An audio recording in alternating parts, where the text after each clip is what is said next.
Hari ini tanggal 13 November, Menteri Dalam Negeri Profesor Dr. Tito Karnavian melantik 4 orang gubernur Papua,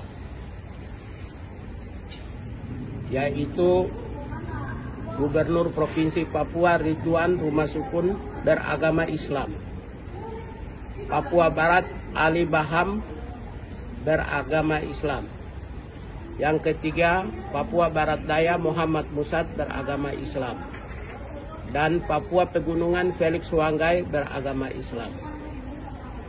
Saya meminta kepada Bapak Presiden Republik Indonesia untuk koreksi dan meminta atau menegur Menteri Dalam Negeri Republik Indonesia karena penunjukan PJ Gubernur Papua yang beragama Islam itu menyakiti perasaan mayoritas rakyat Papua.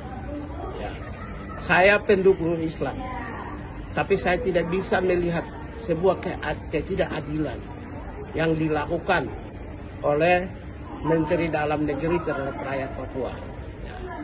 Banyak SMS yang masuk ke saya, banyak orang cerita ke saya hari ini yang menyatakan bahwa Menteri Dalam Negeri melakukan Islamisasi secara sistematis di Papua. Ya.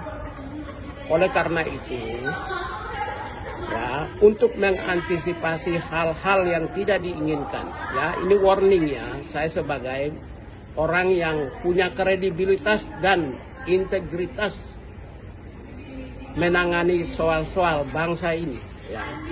Sudah cukup lama saya menangani persoalan ini, termasuk peristiwa Tolikara, ya. Saya adalah ketua timnya.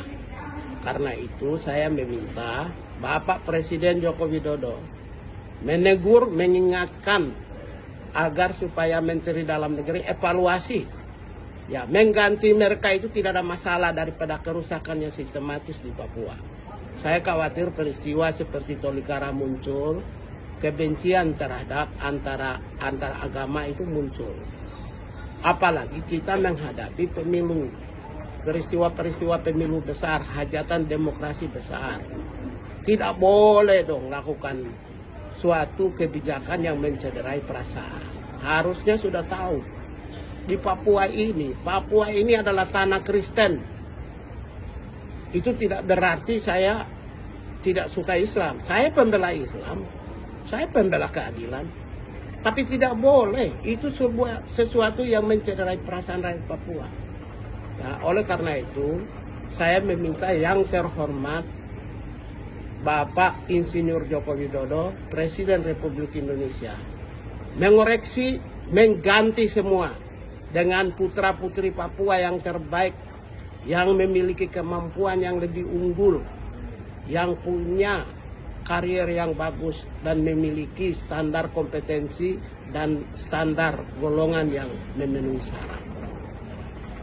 Kita tidak akan pernah menunjuk orang siapa yang harusnya menunjuk. Tidak. Saya bicara ini karena orang Papua itu sangat sensitif kalau soal masuk agama dan ras. Ini demi bangsa dan negara. Tidak boleh Menteri Dalam Negeri dengan sadar dan sengaja menunjuk. Ya, nggak boleh itu. Coba di provinsi lain misalnya lakukan hal yang sama, orang marah semua. Di Papua, ya, kalau saya tidak tegur kayak begini, saya tidak kritik seperti begini, nanti bisa berbahaya. Bisa berbahaya. Ya, bisa berbahaya. Oleh karena itulah, maka sebelum mereka bertugas, diganti semua. Saya meminta diganti semua. Diganti. Nggak bisa, itu mencederai perasaan itu. Tidak boleh Menteri Dalam Negeri lakukan. Nggak boleh itu. Nggak boleh. Kita mau ingin menghadapi pemilu dengan baik kok. Jangan sampai ada peristiwa besar, apalagi peristiwa Palestina dan Israel di Papua ini, pendukung Israel. Ini bisa mereka munculkan hal-hal yang tidak diinginkan, dan saya berharap tidak boleh terjadi. Sekian, terima kasih.